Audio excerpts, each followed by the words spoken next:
Wonderful, thanks. I'm very glad to be here. Again, my name is Micah McCarey, and I am the Interim Director of our Ohio University LGBT Center based on the Athens campus. We are here for everyone, so I'm especially excited to be here at Eastern today. And I should share that I've been a part of the Ohio University community since 2003 when I came here for undergrad to the Athens campus and had 4 years of studying communication studies there, interpersonal and organizational. I was always interested in how group dynamics play out, and then I stayed on for a master's degree in human development because I like figuring out kind of what makes people tick, and I think about that from an interdisciplinary lens. So I actually have done both my master's studies in human development and my doctoral studies in decision making through the individual interdisciplinary program that we have at Ohio University that allows you to kind of build your own major, like a Bachelor of Specialized Studies that lets you identify a topic that's inherently interdisciplinary and then pull together coursework and faculty members who can help turn that into an effective program. And I mention all that not just to say that I have had a long history at Ohio University that's exciting to me, working with different students and faculty and staff, and then seeing another reflection of those audiences here today, but also because we're going to talk pretty much from an interdisciplinary perspective about issues of identity today. So I'm going to try and keep this as flexible as possible while making sure that we achieve some of our learning outcomes today. But I also want to recognize that we enter spaces like this with varying levels of experience, personally or academically, and just knowledge around these topics. So occasionally you'll see that I am kind of pausing to pull what we already know in the room and constantly encouraging you to ask questions, share examples that come to mind, so that we don't just see this as a top-down facilitator sharing knowledge PowerPoint with you, but also that we can learn with one another, because that's really important to diversity and sort of leadership topics, that we recognize that there's knowledge that we all have here to contribute. So if you have a story that you want to share, or an example, or even just a question that indicates that you understand something differently than we might be talking about it, those are very important contributions for you to make here, and I hope you'll feel comfortable raising your hand at any point to do that. We'll kind of consider this a crash course in LGBT topics, some of which are tied to the terminology that you'll receive handouts over. So if at any point I use a term that you are not familiar with, and maybe or maybe it's not even on the glossary that we've given you, please feel free to raise a hand, ask a question, and we won't possibly be able to let you know everything there is to know about LGBTQ identities.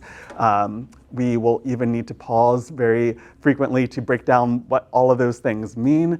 But we're scratching the surface today, and we're doing this in the spirit of hoping that this might inspire you to continue your learning in whatever way makes sense for you, whether that's using your computer to check out a Wikipedia page to learn more about a term that's indicated on that glossary, or there are some websites like the Human Rights Campaign's website that's identified on that glossary of terms, where you can go for at least a glossary that's at least 5 times larger than what I've given you here. So please consider your library as a resource. We'll watch a little bit of a documentary that's available on Netflix called The Gender Revolution. That could be a continued opportunity for learning, but really we're scratching the surface today. We'll keep it as flexible as possible, and thank you for being here.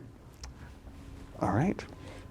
So you have the core vocabulary handout, and I believe I should start off just by breaking down LGBT. That's what our center is called on the Athens campus. And I'm wondering, just first of all, can you help me identify what each of those terms means? What's the L for? You can just lesbian, the G, the B, and the T? Okay, what if we add a Q? Okay, I think I heard someone say something else. What was it? All right, queer and questioning can be used for that Q. And then has anyone heard the term LGBT, or seen in writing, LGBTQ+? Yeah? Great, yeah. So some people have even asked, why isn't the LGBT Center called the LGBTQ Center, or the LGBTQIA Center, or the LGBTQ+ Center? And it's really just rooted in our history. We were actually started in 1998 as a GLBT Center.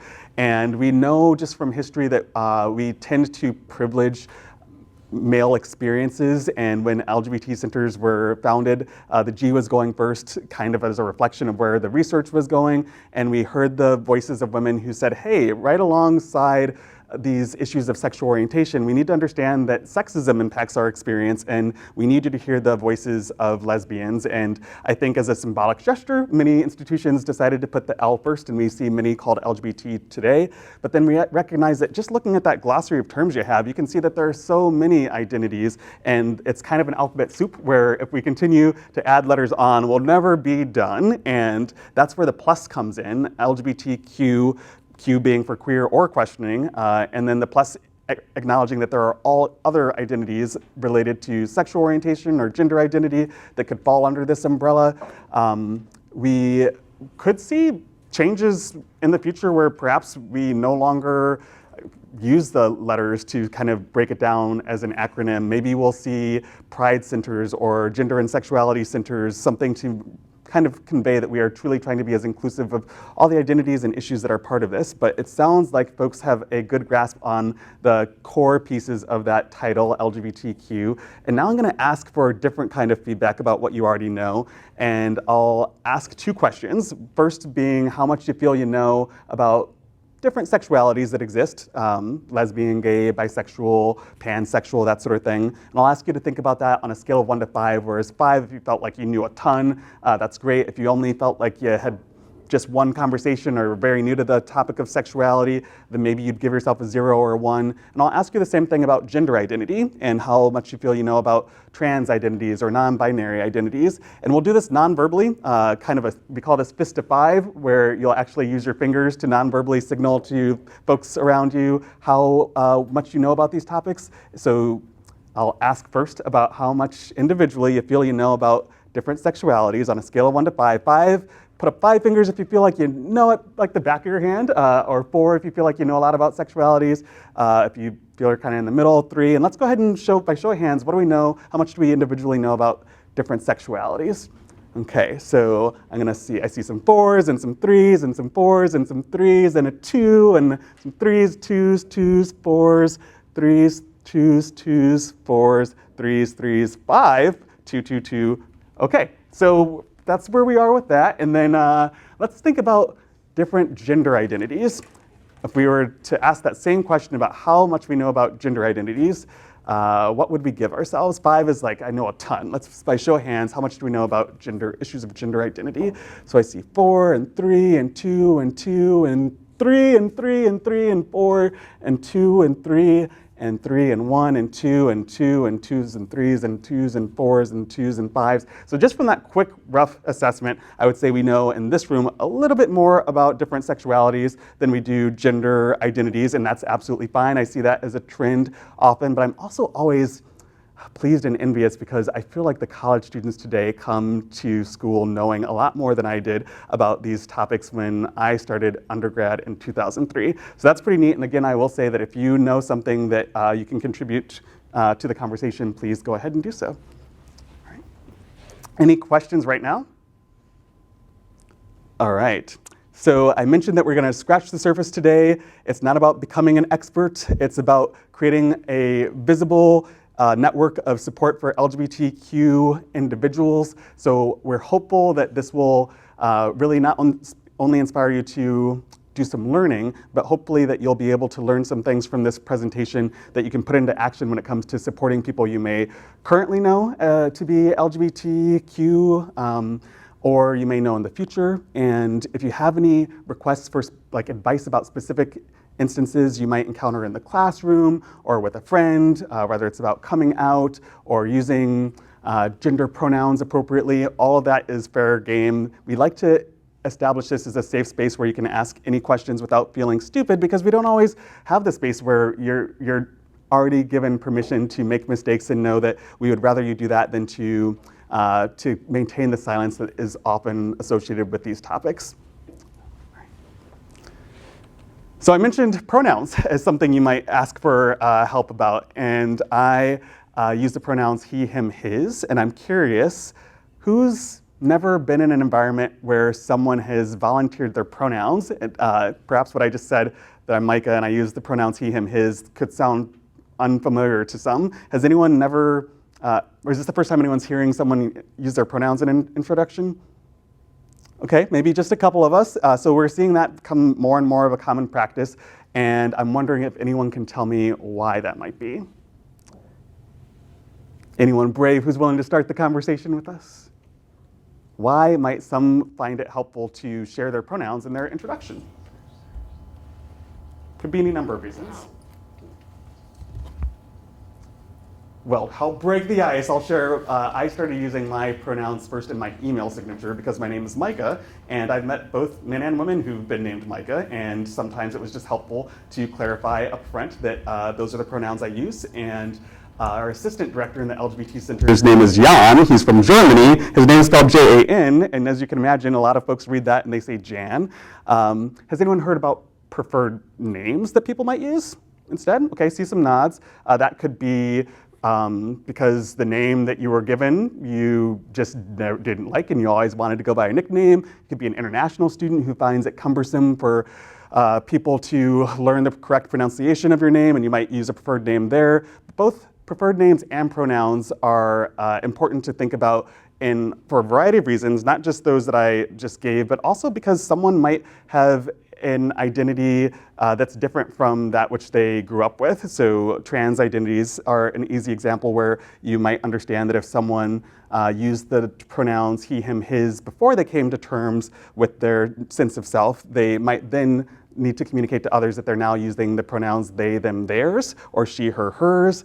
And I bet people have heard that the Oxford Dictionary accepted they, them, theirs as a singular pronoun that can be used to describe individuals where we're perhaps accustomed to hearing us only using they, them, and theirs when we're talking about a group of people. Merriam-Webster caught up, and we even see the APA style guide indicating that we can say they went to the restroom and be talking about an individual person now. But I recognize that this is new for some of us, and if you have questions about that, please make sure you know that it's okay to ask those here. That's what this space is for, and we'll even have time to do a couple of scenarios to help us explore and practice that later on. All right, so coming out and transitioning are important topics that I imagine, just based on the questions I've already asked, most of us have heard about in some way, shape, or form, but perhaps I can get someone to share whether they've had the experience of having someone come out to them. Has anyone had the experience of someone coming out to them? Okay, and would anyone be willing to share a little abbreviated story about how that went for them? Yes, thank you so much. So I teach public speaking, and I've had students come out during a presentation. Wow. How did that go for the class? I was so pleased that everyone was very compassionate and caring and kind and inclusive. That's fantastic to hear. Yes, so coming out is a lifelong journey, and sometimes we have these very formal moments of getting up in front of a classroom or another audience and in a formal speech sharing that aspect of our identity. I did that for a large amount of my undergrad days as a member of a Speak Out panel, where we took panels of LGBTQ faculty, staff, students, and brought them to classroom spaces like this, and each person would sort of tell their coming out story. I always got so sweaty and nervous doing it because I was new to coming out so formally in college, and it was really helpful to have all the affirmation and the people who made me feel like they were interested in being supportive. It's interesting when you have a panel like that, you learn just how much nuance there is to each of these identifying terms. So if you ask 6 people what the word queer means to them, if they identify as queer, you might get 6 different answers. And let's go ahead and consider that as an example right from your glossary of terms. Can anyone read me the definition of queer that you might see on that glossary of terms?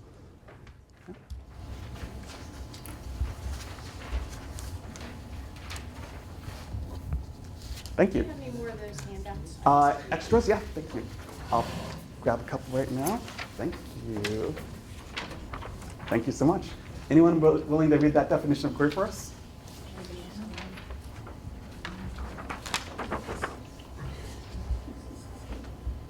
Okay, I'll take this one. You'll get the next one.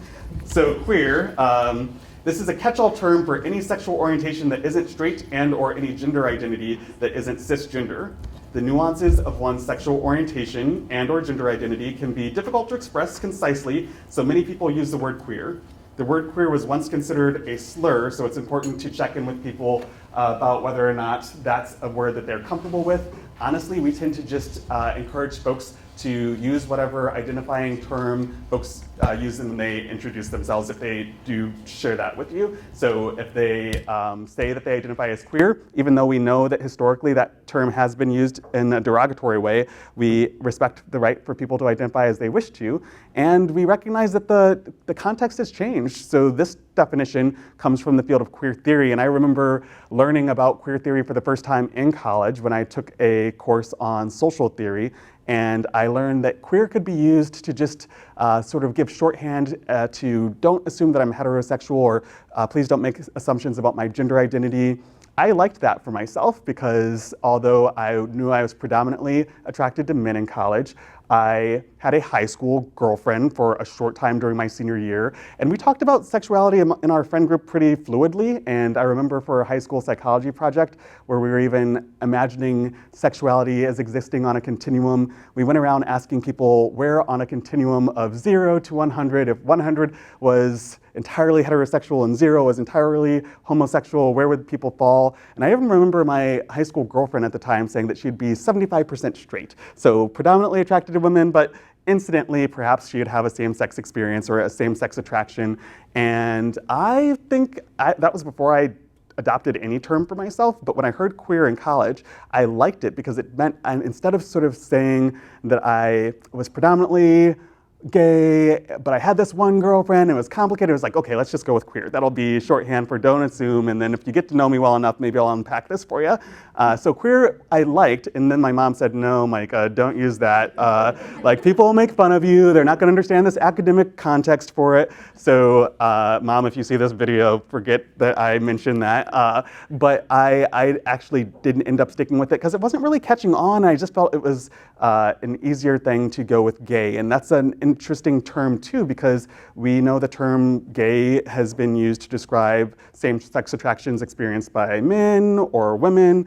We also have the term lesbian, and these terms are always evolving, so it's pretty tricky, and people often avoid using terms at all because they're afraid of messing them up. But what we'd really, again, encourage you to do is to slow down, have the conversation, and when you're asking questions, as long as you can convey that you're asking with the intent to better understand, to convey more respect, then typically you're going to be okay in a situation. So if you find yourself not sure about a term or how to identify someone as respectfully as possible, we encourage you to ask them. All right, so I'm going to switch things up a little bit to talking about transitioning, and that is a term that we typically hear in the context of gender identity, folks who perhaps had male assigned to them at birth. That's what the case was when I was born. The doctor would have examined my anatomy and said, okay, he's got a penis, so we're going to put man on the birth certificate or male on the birth certificate. And then that happens to be how I identify with my own internal sense of self. So we call that cisgender when your sense of self matches what was assigned to you on your birth certificate. But then there are folks who don't have that congruence, and one way that they might explain that experience or identity would be to describe themselves as trans or transcending that gender identity that was assigned to them at birth. And then we have this period of transition that you might think of similar to coming out as a one-time thing of, okay, well, I've got this new understanding of myself that I am going to honor by transitioning into this new way of life where I introduce myself in specific ways and I ask other people to interact with me in different ways. And it's a complex enough topic, particularly in today's society, that I am going to show about 15 minutes of a documentary that I mentioned to you previously that's available on Netflix.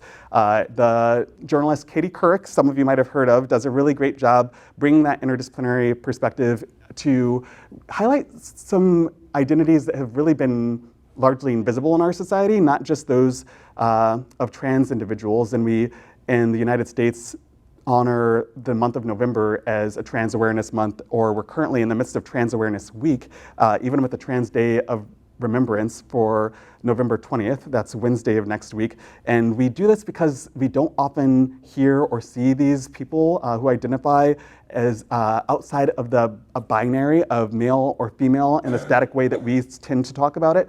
And this documentary does a good job of highlighting those voices and those perspectives. So we're going to pay a little attention to that together before we open it up for discussion, and I'm hoping that gets some good questions going.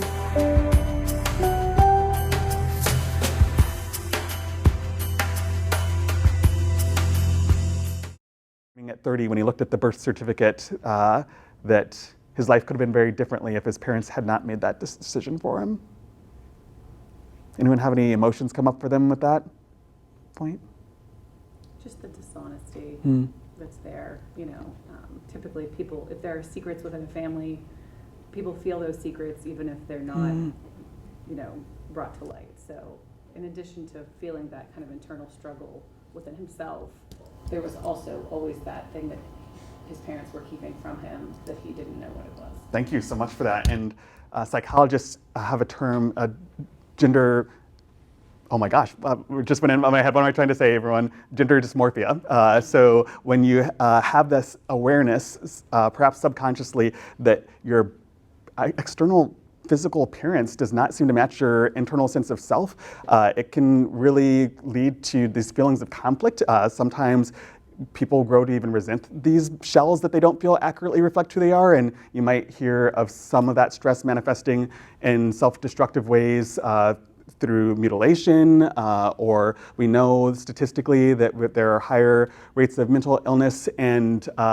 suicidal ideation in LGBT contexts, and specifically with trans individuals, 9 in 10, when asked if they've contemplated suicide as a result of their experiences as a trans individual, 9 out of 10 have, and that's just really astonishing. That's not completing, but contemplating just as a result of that experience and the stresses that can be associated with it, many of which I believe we could argue could be alleviated if we lived in a society that was more accepting of gender diversity.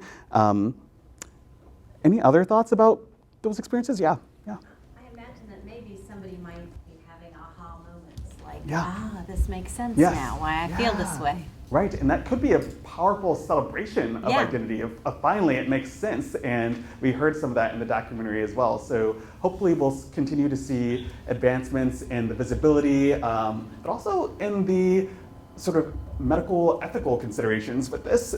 We've got medical boards who are trying to think through, and certainly intersex activists think through the ethics of parents making these decisions for their infant children. And we know that parents regularly make all kinds of decisions for their children. Should this one be different, given how irreversible the effects largely are when you're dealing with such sensitive tissues of infants? If you were to remove a penis and raise a baby to be a girl, and they later come to realize, no, I'm meant to be a boy, they can't get that penis back likely. Or if you remove ovaries and that person wants to then carry a baby in their womb, or that sort of thing is not something that you can go back to if parents make these decisions. So what do people think about this ethically murky area that we're in? Yeah. This is not on the ethic part of it, Yeah. on the medical part of it. From my understanding now and experiences that I've worked with, and I'm a nurse, so they no longer look to see what is the more dominant physical aspects of it, that now they say wait, and they do genetic testing to see genetic-wise what gender is more, the child is ambiguous, what gender they come out of genetically, not physically. Okay, so it's not just a physical external examination, but we're also doing, I work in maternity as well, and it's not common to see, but they typically now are sent to children's hospitals for genetic testing before they make a decision. It still comes down to parents making decisions and looking, but it's more scientific on what their hormonal and genetic makeup is and what it says that they are versus just physical appearance. I appreciate that. That means that we've started recognizing that this is a complex issue, and I know that we also have the mental health professionals who play a role in this as well. And when someone decides that they want to transition, that's not just something they take lightly. It's something that they experience counseling. I think I've heard minimum of 9 months to make sure that this is something that people understand, and then that would lead to authorization to begin hormone therapy. And it really is a lifelong journey. When we talked about the word transitioning, it is one that can start as early. And if you do continue to watch this documentary, The Gender Revolution, you'll see interviews with parents who elected to have the surgery for their kid, or who did not, and allowed the baby to or the child to understand that they were intersex.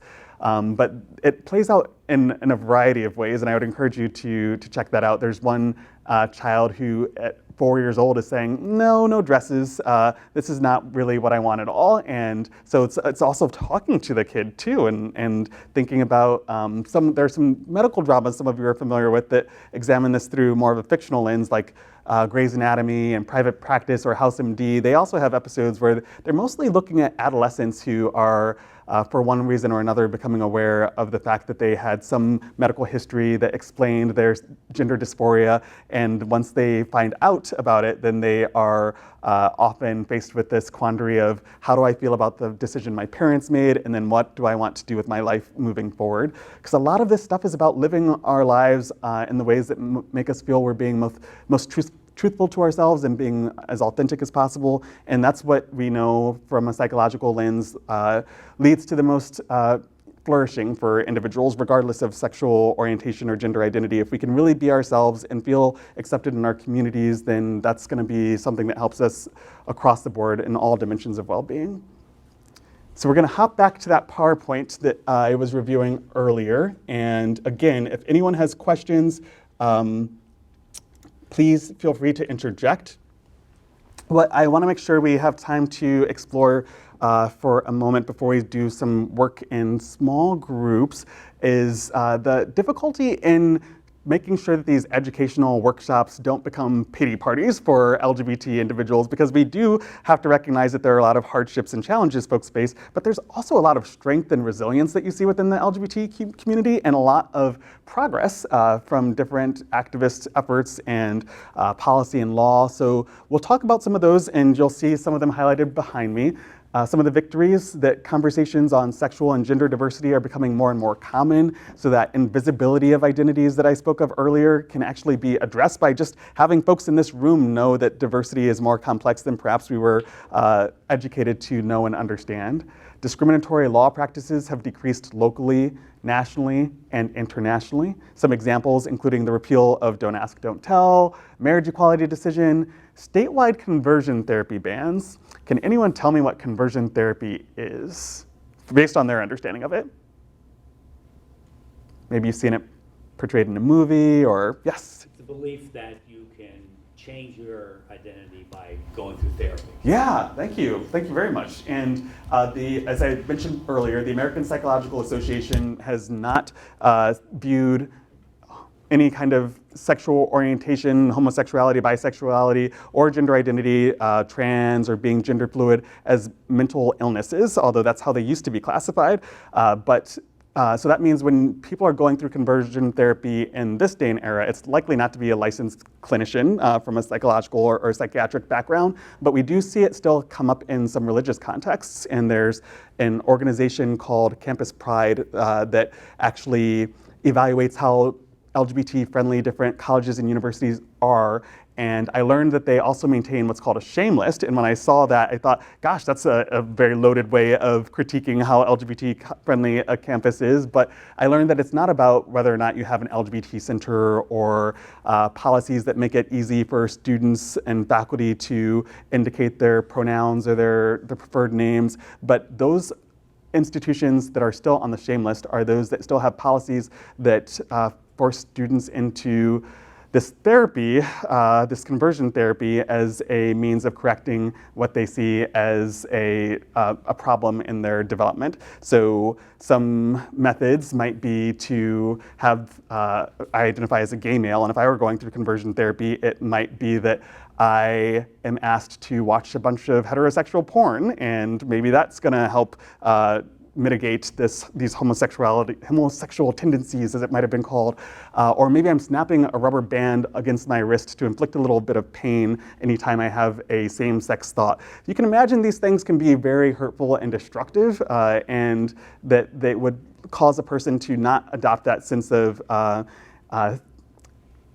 I guess, hope that they can live their life authentically without being ridiculed. So conversion therapy bans statewide are a good thing that we're seeing to protect people from this kind of pain, but we need to always keep in mind that there's progress that still needs to be made, and to consider some of those other areas where we are still encountering struggles and vulnerabilities. In the state of Ohio, queer people have few protections in terms of employment, public accommodation, or housing.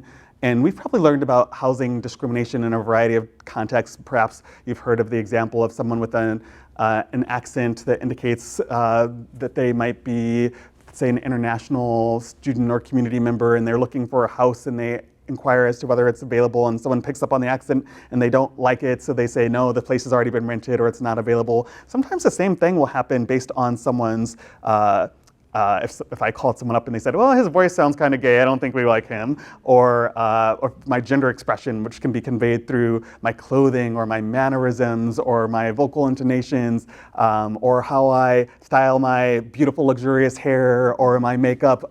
Those things can all convey to people my gender identity and can result in people saying, I just don't like this person because of that aspect of them, and maybe they shouldn't live here, or maybe they shouldn't be given this opportunity, or maybe they should be fired. So in the employment context, I'm wondering if anyone can tell me what's been big in the last few weeks in national news, Supreme Court-wise. That's probably all the hints you need. Can anyone tell me what's been going on a little bit? Just a little bit of it? Something going on in the Supreme Court? We're hearing a few cases about legal protections for LGBT individuals and whether or not it's okay for them to be fired because of those aspects of their identity. And this is largely becoming a definitional issue because there are different terms that we put in place at federal levels or state levels that provide protections, but it still comes up to a matter of interpretation at times. So, so federal level, and I apologize if this is difficult to see from a distance, but it's illegal at a federal level to fire someone because of their race, color, religion, sex, or national origin. But at the federal level, those are the only things that we say you can't fire someone over. And then there are opportunities for states to add protections to, for instance, in the state of Ohio, indicate that we also can't be fired for our sexual orientation or gender identity. And that's great, because those things weren't always there. In fact, I recall serving on our board of trustees as a student member for 2 of my undergraduate years. And those are, many of you know that our board of trustees makes decisions financially and otherwise for all of our Ohio University campuses. And the trustees are appointed by the governor of the state, and that meant when I was filling out that paperwork, I saw the anti-discrimination language, and at that time it indicated that I couldn't be fired or kicked off the board for any of these things, but sexual orientation wasn't on there. And I recall specifically like not sharing that with the other board members, although they were all very respectful. I knew that it was a blend of more progressive board members and conservative board members, and it's just something that I didn't want to risk losing an opportunity because I was honest with them about an aspect of my identity that was important to me. So people sometimes even will limit themselves and not pursue opportunities because they know that there are a lack of protections. And that's one of the big focuses of these Supreme Court cases that we're unlikely to hear any decisions on until the middle of 2020, but are really important for us to talk about nonetheless. Okay, just another cool example of how local activism contributes to change. In Athens, the city where our main campus is, there's actually a language that adds not only gender identity and sexual orientation as protected classes when it comes to not getting fired, but there's also gender expression. So what I mentioned before about how we all might utilize any number of tactics to kind of convey our sense of gender identity. If I were to wear a fancy lip gloss and other makeup or clothing that perhaps you read as more feminine, I in the city of Athens couldn't be fired for that because it's a protected form of gender expression. So that's another neat thing for us to consider too, that we can think about how we can kind of organize locally, even if we don't have protections guaranteed at the federal or state level, to make our communities as inclusive as we might like them to be. Any questions about that stuff? Micah, do Yeah. you feel like there's still that happening, but people don't use it as the excuse for Absolutely, firing? absolutely. So these Supreme Court cases are pretty unique because there aren't other indicators of why they were fired. It's rare that you get these pretty cut and dry ones where employers are even sometimes bold enough to say, yeah, I don't think this is an appropriate role model to have in this position, for instance. But I appreciate that very much, yeah. Other questions? I mentioned sometimes we try to avoid talking about these things at all because we're afraid of making mistakes. And some guidance that we can give is just like some simple examples of where folks sometimes end up inadvertently causing offense.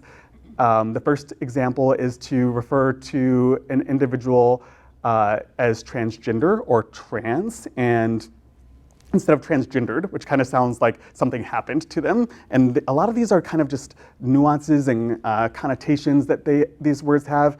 I, for instance, am not bothered by the term homosexual, but there is a clinical connotation historically that was more of a diagnostic association for some. So it might be safer or less likely to offend to use the word gay. Instead of saying she's a transgender, which kind of reduces that person to that one aspect of their identity and just doesn't sound very flattering, that person identifies as transgender or is transgender. He's a queer. You can just kind of even see in the use of the exclamation point that it doesn't sound as respectful as saying he identifies as queer. You could almost kind of hear the derogatory tone in saying he's a queer. And then born female or born male are less preferable than assigned female or assigned male at birth because it sounds more essentializing that you're born this way and that's essentially what you are and that's all there is to it, instead of that the reality that there are things happening rather through review of genetic features or anatomical features that end up helping doctors and parents make that determination. And then we've talked about intersex, in as particular with the Gender Revolution documentary, but some of you might have heard previously the term hermaphrodite, which is really reserved at this point for the animal kingdom. So if we're talking about people, we're going to say intersex, but if you turn on Planet Nature, is that what that documentary is called, that series, then you might still hear hermaphrodite in that context. So it's also interesting, we talked about other cultures, but even thinking about the animal kingdom in general, that we see, although we might not hear as much about, different expressions of sex and gender or sexuality in terms of like homosexuality that exists within the animal kingdom too. So it's all really interesting to think about. This umbrella takes us back to one of the terms that we started talking about with queer and how it really is a kind of a catch-all term. But what's neat about this umbrella is that it really kind of breaks down the fact that we have sexualities and gender identities represented under this queer umbrella in that alphabet soup of LGBTQIA and so on and so forth. So can anyone give me a few examples of other terms related to gender identity that would be on this side of the umbrella with the T for transgender? One we've been talking about quite a bit today. Feel free to yell it out. Starts with an I. Intersex might be something on that side. What about some of the terms that might be on here that you could see related to gender identity that might be on that side? Not talking about who you're attracted to as far as sexual identity, but gender identity. Gender queer is on here, yeah. Some of us might have heard gender fluid, gender nonconforming. Yeah, so there are lots of different terms, and I would encourage you to explore them as you have time and interest to do so. But again, what I mentioned earlier about the best way to really make sure you're being respectful of how others identify is not to put pressure on yourself to memorize every possible definition, but to just ask them and to then honor whatever definition and term that they use. So queer is also an interesting and challenging word intergenerationally, because although I might have gone to college in a time where I was able to learn about it in this umbrella term kind of way, I will have conversations with professors who only grew up with it in a derogatory sense and don't feel comfortable having it used in their presence. So they wouldn't restrict my own free speech by saying that I couldn't identify as queer for myself, but I might choose to recognize the discomfort and pain that it causes them, and perhaps I wouldn't, force that conversation to emphasize the word queer in some settings. So these are really complicated topics, and I wonder if even that example raises questions for people about how we differentiate between sexuality and gender, which often get misconstrued and conflated. Whatever was put on our birth certificate or what society might expect from us. And then to think more back to the sexualities as being different from gender identity or sex, the heart piece is about the attraction. And you could also complicate this further by looking at the attraction dragon. And here we can understand that people might have a romantic attraction to someone. You might have a sexual attraction to someone. You could think about these along gender lines as well. So romantically, I might see myself on a continuum as being more attracted romantically to men or women, or if I wanted to deconstruct that binary more, I might say that my romantic attraction could be to anyone along a spectrum of gender identities, which could include trans individuals, whether they're assigned male at birth and now identify as female, or assigned female at birth and now identify as male. My heart might be attracted to some of those identities more than others. And then sexual attraction might convey, as you would guess, who I would be interested in having sex with. Then emotional and aesthetic attraction are interesting to me as a person who's gay, because I can still say that I find Mariah Carey and Jennifer Lopez quite aesthetically beautiful. I'm still allowed to do that as a gay guy, and that's a nice thing. Or that I might be able to have an emotional attraction to a female best friend but have no sexual attraction to her, that sort of thing, right? I even like to make sure we remember that when it comes to libido or just sexual activity in general, not everyone is particularly sexual. Has anyone heard the term asexual?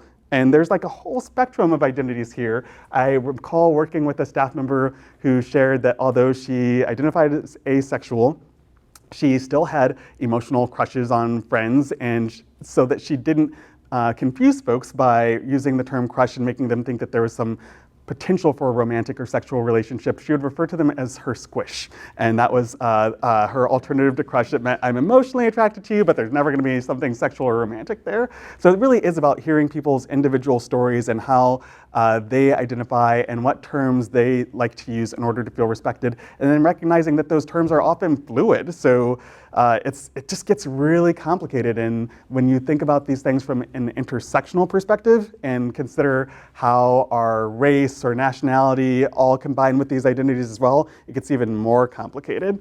And just as I check the time to make sure that we are prepared to wrap up here in about 15 to 20 minutes, I'll share that, I mentioned identifying as queer, liking that word, and then mom saying, you don't want to use that one, and it wasn't picking up, so I said, okay, I'll go with gay. But then I was also having to face the reality that as a young man, images of gay culture for me were largely highlighting cisgender, very physically fit white men. That was what gay culture I was seeing growing up.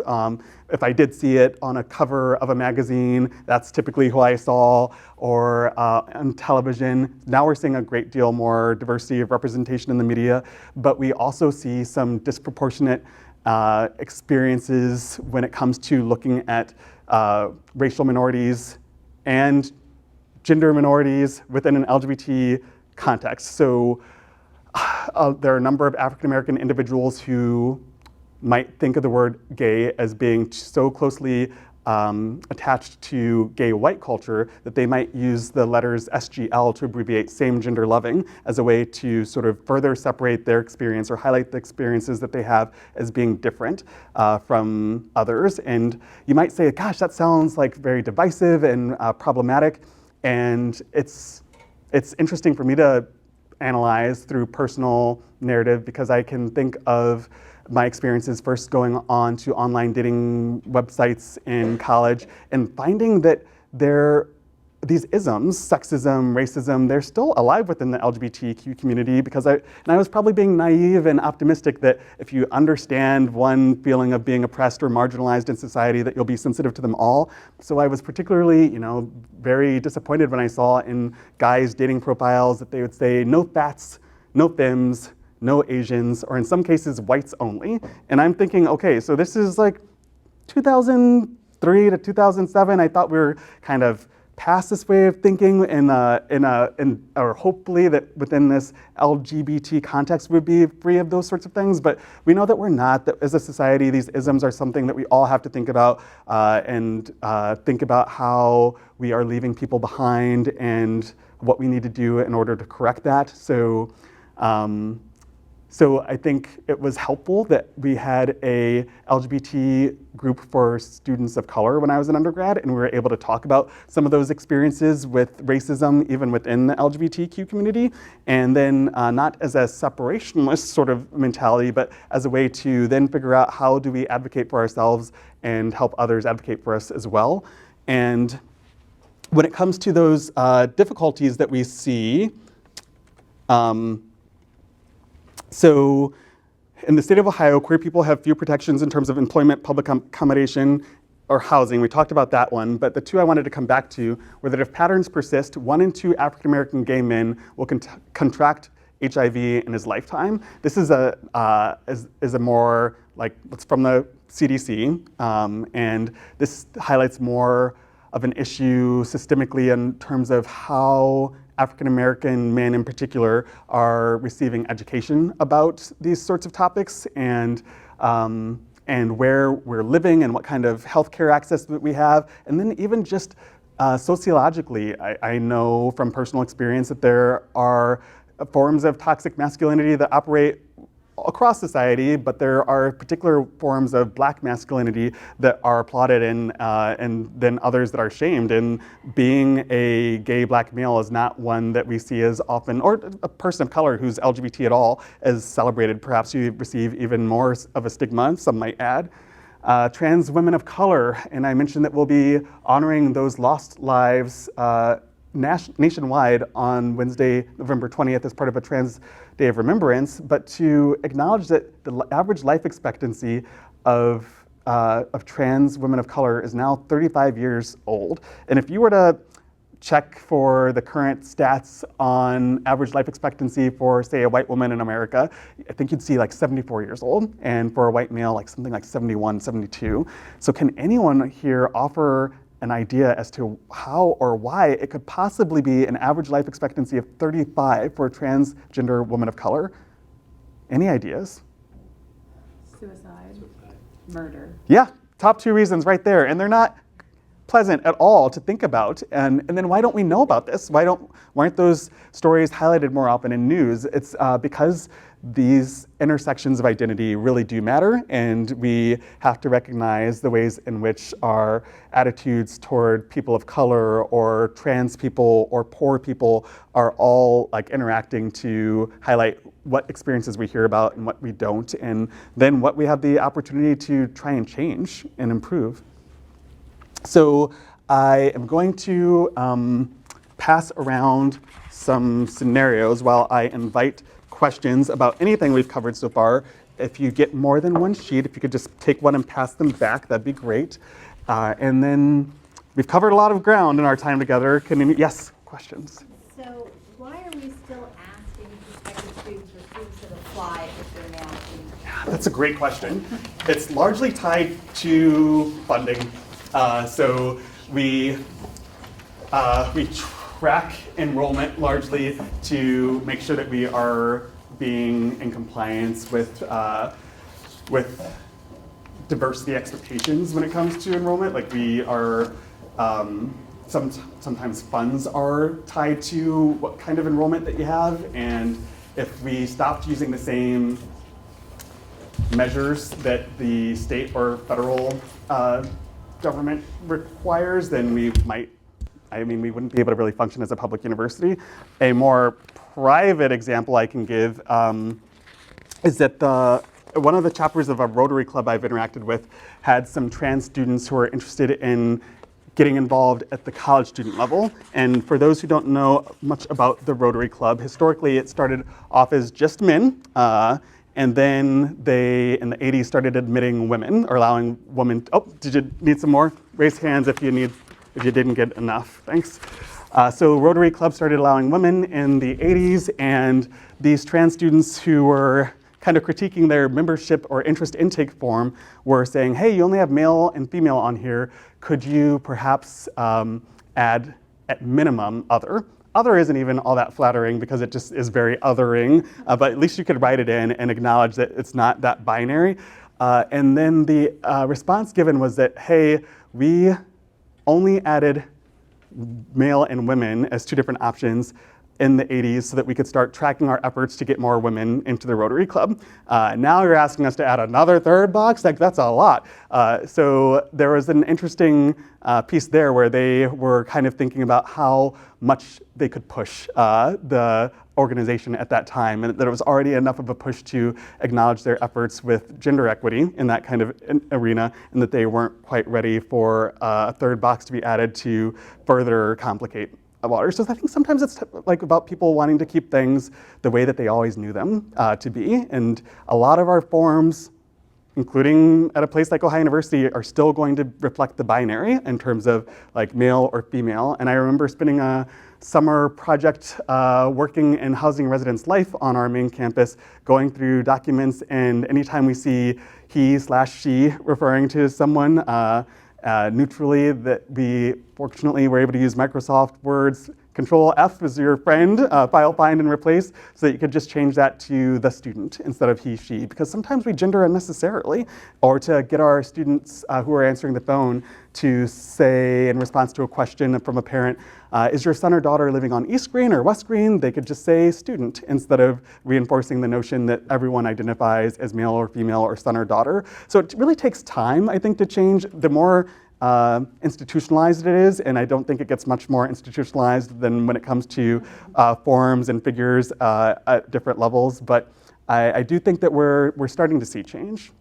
And with just the last little bit of our time, next 12 minutes, I would like to see us put some of those thoughts into practice by considering how we might respond to some scenarios that could come up for us. And I'll ask you to talk about these scenarios, just a couple of them, with people nearby. So if you're at a table with others, or if you can turn around to have a brief conversation. We'll start with the first one that says you're interacting with a coworker or a student that you've not met before, and they introduce themselves as Alex, and they look very androgynous.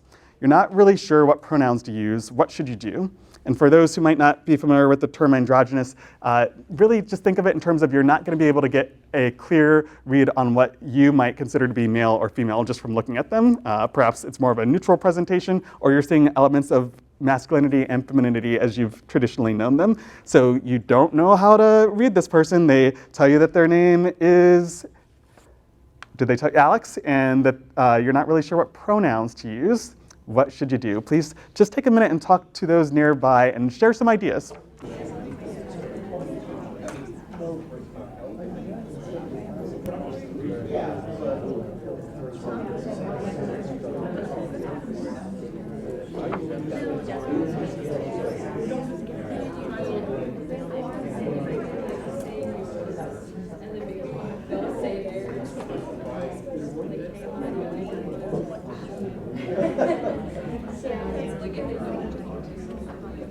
Already heard all the responses that I was hoping to get. So although there are multiple correct responses or helpful ones, let's start back here. Anyone give me an idea about one way in which they might respond to the situation? I was just saying that maybe if you say like what you identify with, like if I said I'm Maddie, I identify with she and her, then maybe they'll feel comfortable saying what they identify with. Yeah, absolutely. We use that one regularly in the LGBT Center. Thanks for sharing that example. And if it sounds cumbersome to say I identify as, you might just say, hi, I'm Micah. I use he, him, his pronouns.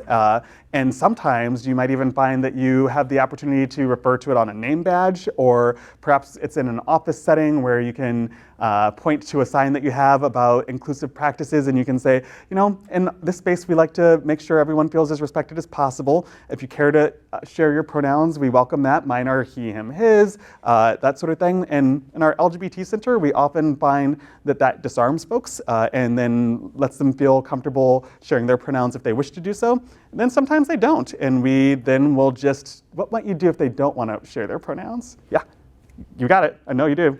Yep.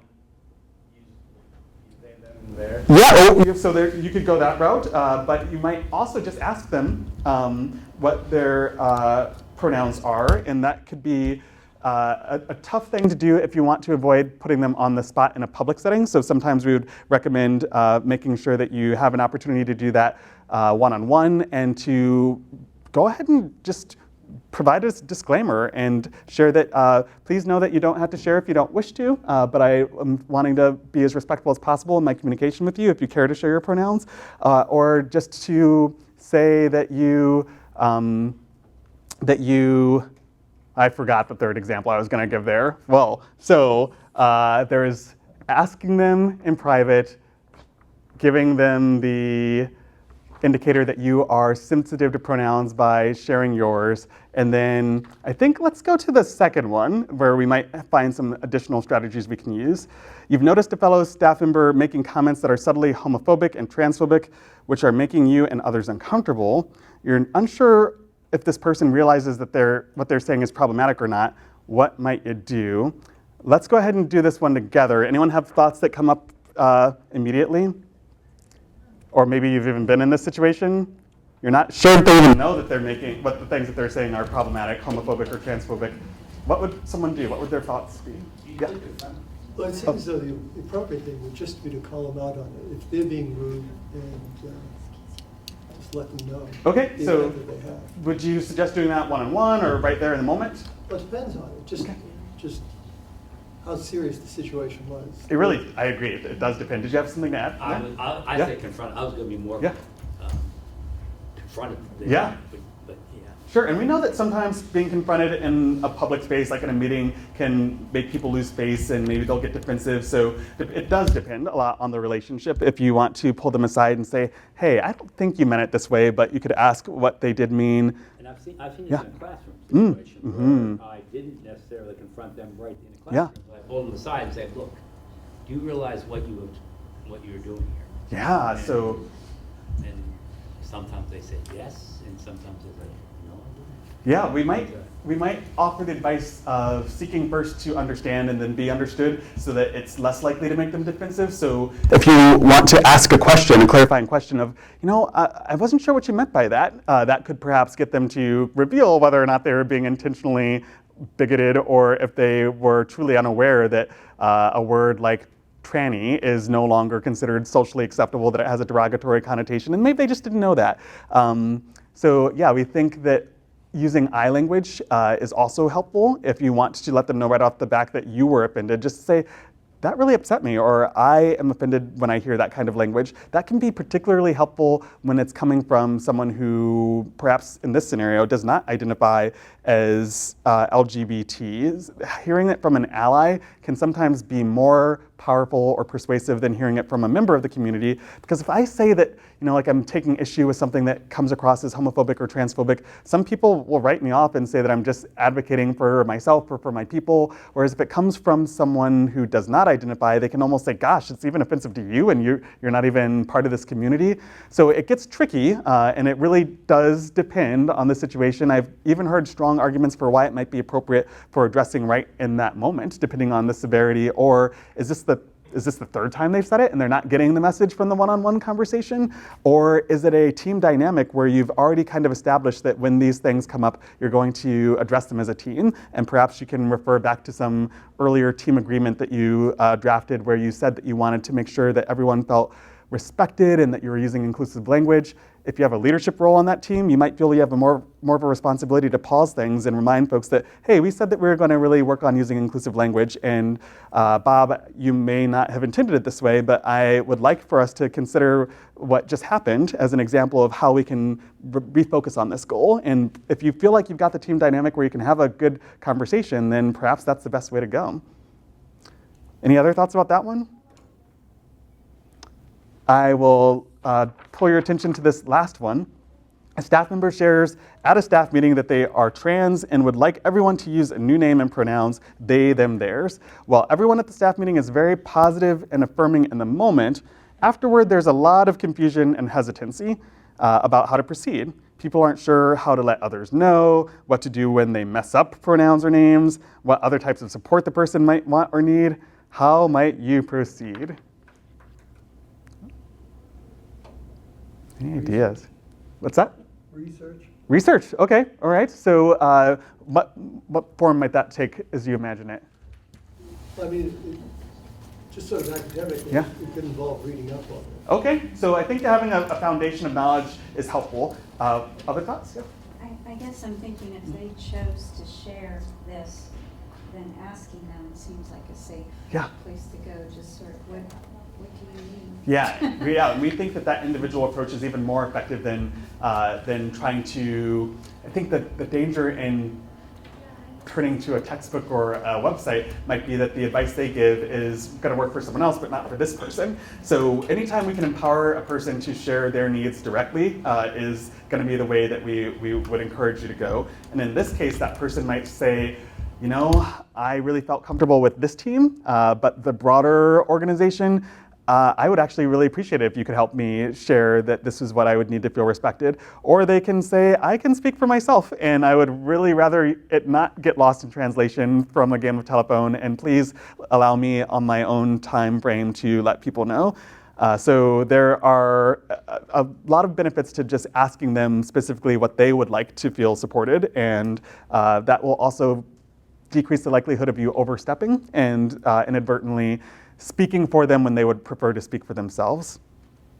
Then there's the piece about concern about messing up. And I definitely like to draw people's attention to that as a reoccurring point about how we sometimes end up avoiding interacting with people altogether because we're afraid of using the wrong pronouns or that sort of thing. And what we'd rather have you do, taking the example here where we have someone who says that they use the pronouns they, them, theirs. There's a lot of confusion and hesitancy. You might end up accidentally going back to the pronouns that you originally knew them as. Maybe they used he, him, his, and you then say, oh gosh, I used she, her, what do I do? An understandable way to react might be to feel embarrassed or ashamed, and then that can turn into this downward spiral of, oh, I offended you, I'm so sorry, this is awful, I'm a bad person. And the problem with that is that you sometimes end up creating the need for the other person to take care of you and say, oh, it's all right, and that sort of thing. Where instead, if you can kind of acknowledge that there was an error and indicate that you are working on it and then kind of move on, that's the more productive approach to take. And we might remember kind of 3 parts to doing this. And I've heard it from a couple of different people. Brene Brown talks about it from the standpoint of validating language, and then Oprah talks about good apologies. But there are 3 main components, and that's first to acknowledge, to say, oh, sorry. The second piece would be to convey that you have an understanding of the impact. So I know that when you get misgendered, it's really frustrating to you. And then the third thing is to imply some sort of action, what you're going to do differently in the future. Like just to say, I'm still working on this, or to say, this is really tough, but I'm going to keep trying. So it's, I'm sorry, I understand that, and I'm working on, or I will do this differently in the future. And if you can do that and then just kind of keep things moving, then that will convey that you understand the serious impact that this may have had, but also that you're not going to derail the conversation and make it all about this misstep when it was probably meant to be an interaction about something else. So we'd encourage you to keep that in mind, just so that you can imagine that, you know, if you avoid this person because you're afraid of the interactions you might have going awry, you could end up having no relationship with them, or you could maybe make 3 mistakes, and by the time you're halfway through the semester, you've actually overcome them. You've had these difficult conversations that have allowed that person to know that you're really trying, and then perhaps that's really strengthened it, and you can go from there. And we would definitely say it's worth the few missteps in order to get to that stronger relationship than just avoiding altogether. Yeah. So this is about the end of our time together, and I want to make sure that, again, I pause for any questions that folks might have. Micah, Yeah. do you find that in the last 10 years working with people in the community that parents are becoming more understanding when their children come out, or is it? Absolutely, and I'm astonished by it. So I'm not just astonished by how much college students are coming to college knowing about LGBTQ topics compared with what my peers knew when we came in 2003.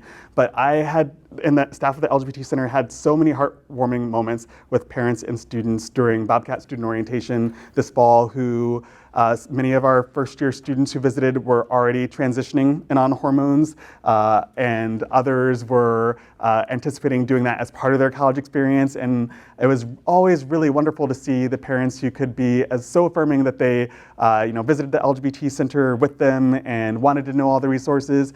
We also know, on the other hand, that there are parents who learn that their students coming out or transitioning and then decide that they are going to cut them off financially or otherwise. And we're fortunate to have the generous donations of folks who anticipate this happening and allow our LGBT Center to support individuals who are cut off from their families financially to the extent that we can. It does happen more often than we like, but it's another way that we can sort of, as a community, recognize that we can sometimes step in to provide the support that others aren't necessarily going to get from their immediate support systems or support systems that may have crumbled as a result of these experiences. So it's both. We're seeing some of the sadness still, and we're seeing a lot of the promise for a brighter future. And that's really the spirit that we like to conduct these Safezone workshops on, that we still have a lot to do, but with the willingness to continue our learning beyond this 90 minutes together and to really lean into those relationships where we can learn personally about what people need from us to feel empowered. Hopefully we're going to collectively work toward this goal of inclusive excellence that we have as an Ohio University community. And if you have any follow-up conversation or question, please feel free to email lgbt@ohio.edu. It's pretty easy to remember, lgbt@ohio.edu, and that will give me an opportunity, or our assistant director, Jan, an opportunity to respond. And whether that's an invitation to come back and spend more time with you or to pick up the phone and answer some questions, we are here for you. Yeah, I think that's it. Thanks, everyone.